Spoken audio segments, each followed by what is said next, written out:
ओंकारेश्वर ज्योतिर्लिंग मध्य प्रदेश में पवित्र नर्मदा नदी के तट पर स्थित है। इस स्थान पर नर्मदा के दो धाराओं में विभक्त हो जाने से बीच में एक टापू सा बन गया है। इस टापू को मांधाता पर्वत या शिवपुरी कहते हैं। नदी की एक धारा इस पर्वत के उत्तर और दूसरी दक्षिण होकर बहती है। दक्षिण वाली धारा ही मुख्य धारा मानी जाती है।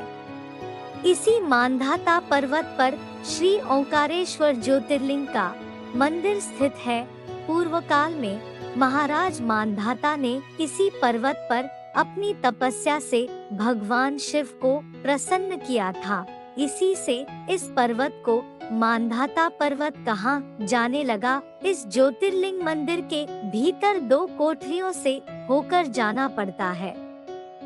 भीतर अंधेरा रहने के कारण यहाँ निरंतर प्रकाश जलता रहता है। ओंकारेश्वर लिंग मनुष्य निर्मित नहीं है, स्वयं प्रकृति ने इसका निर्माण किया है। इसके चारों ओर हमेशा जल भरा रहता है। कार्तिकी पूर्णिमा के दिन यहाँ बहुत भारी मेला लगता है।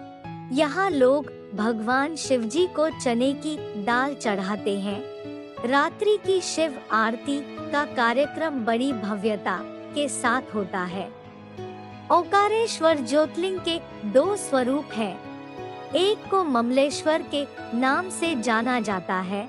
यह नर्मदा के दक्षिण तट पर ओंकारेश्वर से थोड़ी दूर हटकर है। पृथक होते हुए भी दोनों की गणना एक ही में की जाती है। लिंग के दो स्वरूप होने की कथा पुराणों में इस प्रकार दी गई है। एक बार विंध्य पर्वत ने पार्थिवर्चना के साथ भगवान शिव की 6 मास तक कठिन उपासना की। उनकी इस उपासना से प्रसन्न होकर भूत भावन शंकर जी वहां प्रकट हुए। उन्होंने विंध्य को उनके मनोवांछित वर प्रदान किए।